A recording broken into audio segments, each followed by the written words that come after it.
اوبا. السلام عليكم ورحمة الله وبركاته. وحشتونا وحشتونا وحشتونا. هنستهل النهارده حلقتنا دي ببركة أعوذ بالله من الشيطان الرجيم. بسم الله الرحمن الرحيم.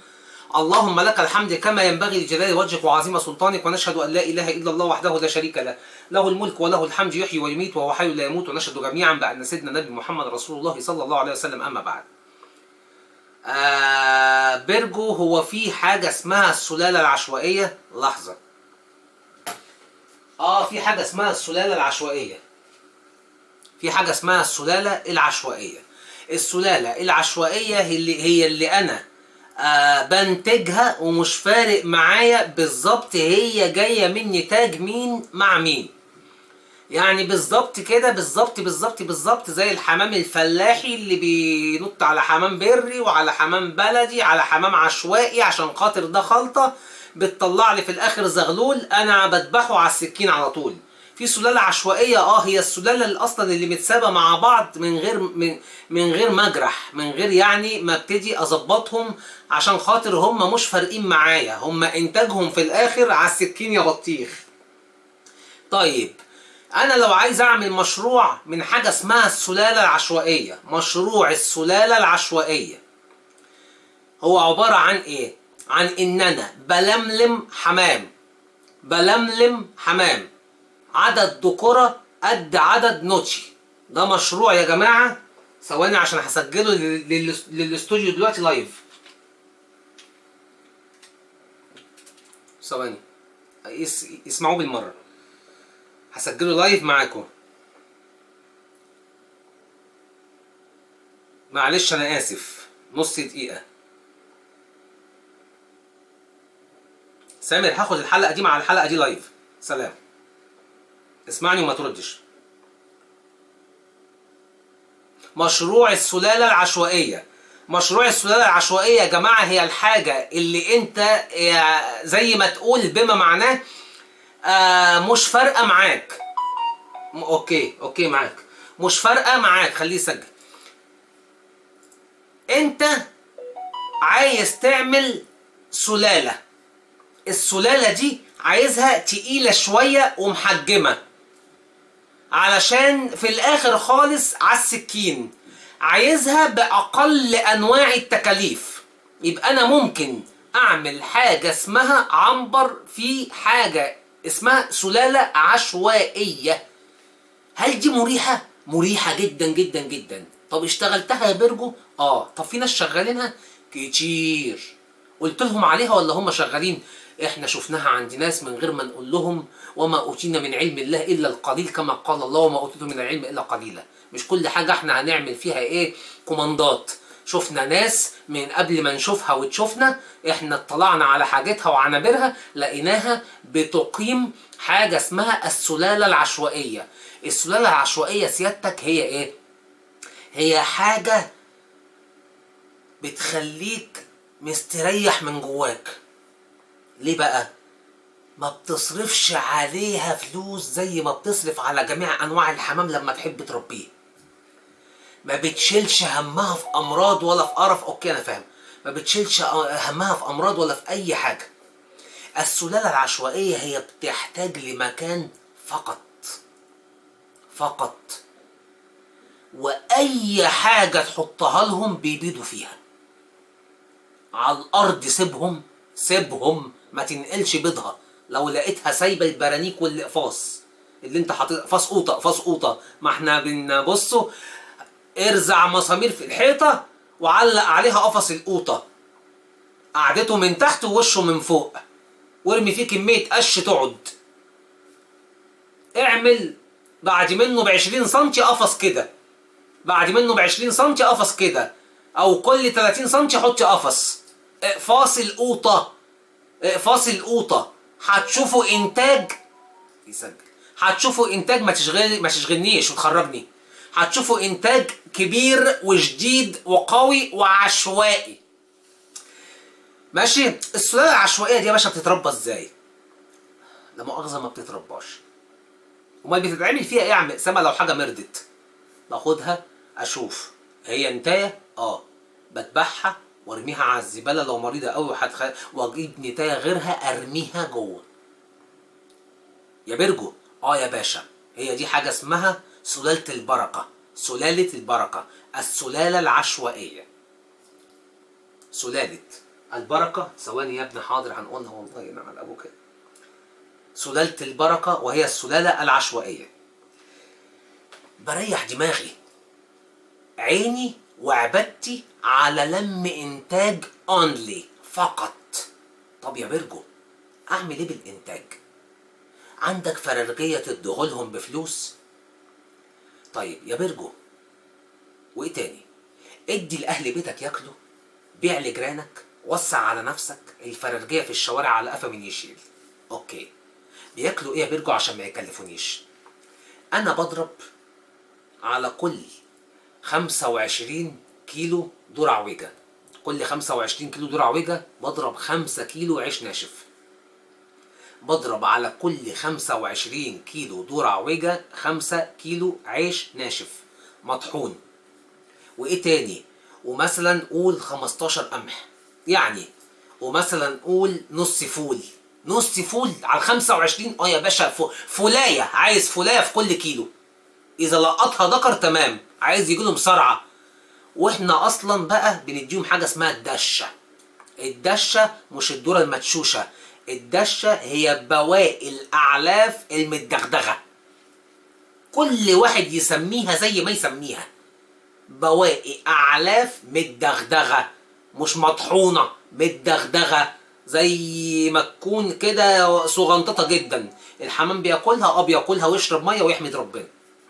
تمام؟ يبقى السلاله العشوائيه بتنفض من على جسمي عنصر الزعل اللي بيخليني ازعل على الحاجه البايظه.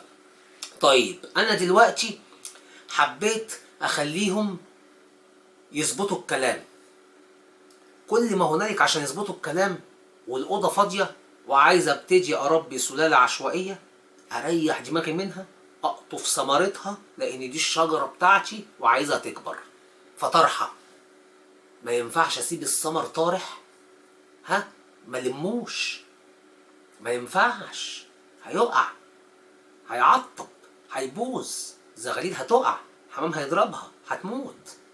يبقى لازم اول ما سيو سيو سيو سيو سيو سيو سيو اخد اورد. بعمل اوضه تاني للم الانتاج، وبعمل ايه؟ اوضه تالته او مكان كده بحط فيه الحمام اللي هحتاجه بعد كده. لقيت نتايه كشه، اجسها، دي نتايه وكانت بتبيض، اخدها على السكين، خلي قلبك حديد. كتيبه العشوائيه ما بتتعالجش، كتيبه العشوائيه ما بتتعالجش، ما بصرفش عليها ذره برشام، ما بروحش اجيب من الصيدليه بجنيه اي ابدا. الكتيبه العشوائيه ماتلي 5 دكوره، بدخل الاوضه اجيب 5 دكوره وارميهم، هيلاقوا ال5 نوتي في حاله لما يزوفوا، واكيد هيعطروا فيهم. ما تقوليش لا، النتايه هتروح له لما تلاقيه مكهرب الجو بيدور على بنت وهي اصلا ملهاش ذكر، وذكرها انت جريته عشان تعبان. الكتيبه العشوائيه يابا بوسطجي، بوسطجي، شغل البوسطجي. نتايه ماتت احط بدلها نتايه، دكارين ماتوا احط بدلهم دكارين. ما اقولش احبسهم عشان ياخدوا بعض، حط دكارين واسكت، خش من باب الاوضه سايب الدكارين واخرج. ياخدوا بعض امتى مالكش فيه. اتكسرت من دكر تاني ولقيتها في بتاع، سيبها ماشي على الله، هياخدوا الدكارين دول او دكارين غيرهم، متشغلش بالك. المهم كمل عددك في الكتيبه العشوائيه. المزرعه العشوائيه دي يا معلم قائمه على السبهلله، عدم المراعيه، كله على الله. كل اسبوع ان هفك الشوق ماشي، ما هفكش براحتك. تمام؟ تعصر بصلايه في الخلاط بميه وتصفيها وتاخد ميتها، وتعمل زيها تومايه وليمونايه، وتخلي عندك ازازه 2 لتر، تحط في المسق كل يوم جمعه ازازه 2 لتر ميه ليمون على بصل على توم، واحطها لهم يوم الجمعه يشربوا منها، او يوم الخميس خصص لهم يوم بس مرة في الاسبوع. بعمل ايه؟ وقاية لأي مرض ممكن يحل بيهم وبديهم مناعة. لكن لا بعمل معاهم كاني ولا بتكعبل في ماني. نتاية ما فرختش ها بسيبها، ماليش دعوة بيها. نتاية ماتت باخدها ارميها، ادخل بدلها نتاية. دكر مات بجيب مكانه دكر، سواء اشتريته او كذا. فخلي بالك، موضوع الفرخ العشوائي قائم على الأصوص. نوعهم ايه ماليش فيه يا بيه. اي زنجبولة في القلة. اهم حاجة عندي شمردن، يطلع مبطرخ، يطلع حلو على السكين، يا بطيخ حمار وحلاوة، واللي يصلي على النبي يكسب صلى الله عليه وسلم. فانت لازم تركز زي ما فيه تحسيس على الحمام وأمراض الحمام اللي قد تطرأ عليه، وبراشيم وعلاجات والسقمات والسبع لفات. في برضه راحة وعشوائية، وبرمي دورة واسقي مية وتحرقوا بجاز. بيفرخوا باخد فرخة قد كده. عايز تنضف نضف كل شهرين، مش فارقة معاهم، هم على الوساخة بيشتغلوا. تمام؟ خليها عشوائية تديك يا برنس من العين الجوانية. وصلت؟ بس ما تجعلش من المكان مكان موبوء. إذا أردت أن تطاع فأمر بما يستطاع. يعني يا بيرجو، إذا ما تتقلش علينا، ولما تأمرنا بحاجة والأمر لله أمرنا بالحاجة اللي نعرف نعملها. تمسكش زمام كلمة شهرين شهرين وهنضف، لا برضه يا معفن. انت اذا وقفت ما انتش قادر تقف من الريحة، جر من تحت التسريحة. جر برضه، ما انت تمام يعني. طب أرضية الكلام ده ايه؟ الكلام ده أرضيته ايه يا باشا؟ أرضيته يا باشا لازم تبقى رملة على نشارة. رملة على نشارة ناعمة. ادي حاجة، دي الأرضية. صاجين تحديق. صاجين تحديق. كنا بنعرض عن مسقة المية ام عيون، منها مسقة ومنها أكالة. مسقة مية عيون، منها مسقة ومنها أكالة. بتملاها والحمام بيشرب من جوه العين، ما بيسقطش جوه دراية، ولا بتلاقي في المية زبلاية. بتفتح تحط لهم مية، او بالخرطوم تحط لهم مية يفضلوا يشربوا. تمام؟ ولا بيقع فيها فار، ولا بيدخل فيها صرصار. هي نظيفة اصلا لان هي بتبقى عايمة. تمام؟ مش عارف، عندي حته افرجها لكم. المهم انتوا شفتوها يعني، مسقه زرقاء كده بعيون، تمن القطعه 25 بس، مريحاني في المزرعه، وعندي منها ميات. الحمام بيشرب من واحده وياكل من وحيد. يعني في صف عامله 10 بيشرب منهم الحمام بالصف. يمد بقه يشرب من العين، والناحيه التانيه يروح على الصف التاني ياكل من نفس منظرها. وصلت؟ هي مسقه ومأكله. تمام؟ فاضل منها عندي بتاع 120 حته، 120 حته. انا جايبها ليا. ده لو حد عايز نقول له المكان يعني ويبتدي يظبط روحه، او نقول له عند مين. تمام؟ فالموضوع تافه وسهل وبسيط. الموضوع وما عشان ما يتعبكش، هو عشوائي. بس الميه عشان ما تموتش الحمام، المسقه دي هتنفعك. تمام؟ هتريحك زي الفل. الكتيبة كلها بتشرب من 10 مسق. ماشي؟ الكتيبة كلها بتاكل من 10 مآكل.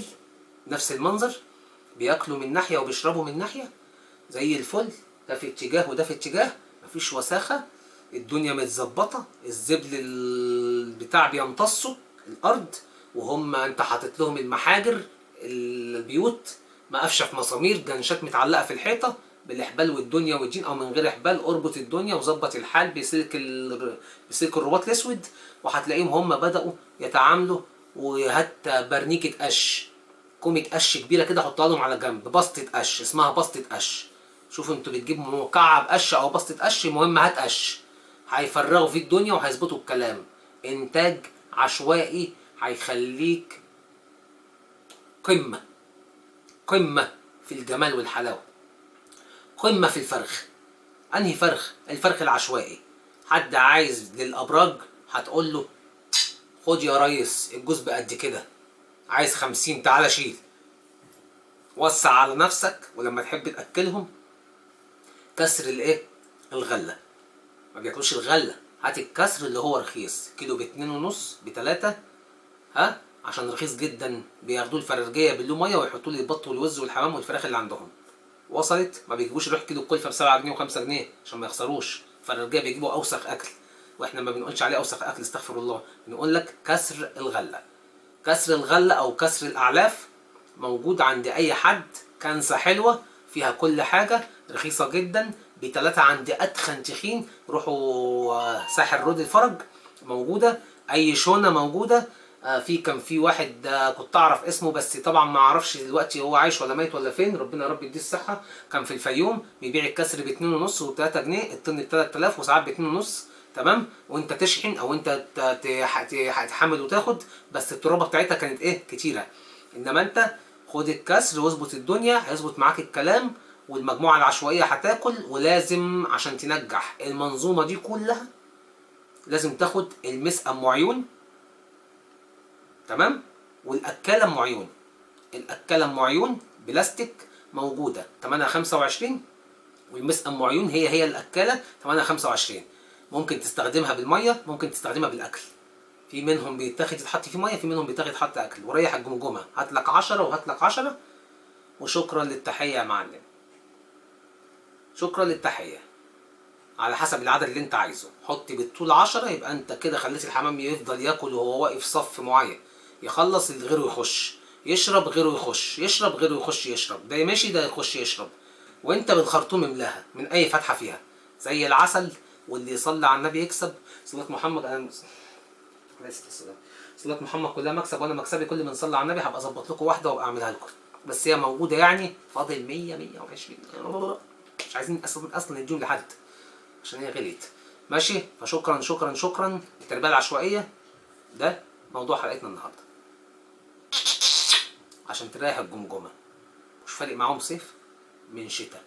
والعب يا برنس. صباح الفل، بابا المجال اسامه بيرجو ترمس. كل ما هو جديد هنقوله لكم عشان تتمتعوا معانا في عالم من الحمام. باي باي.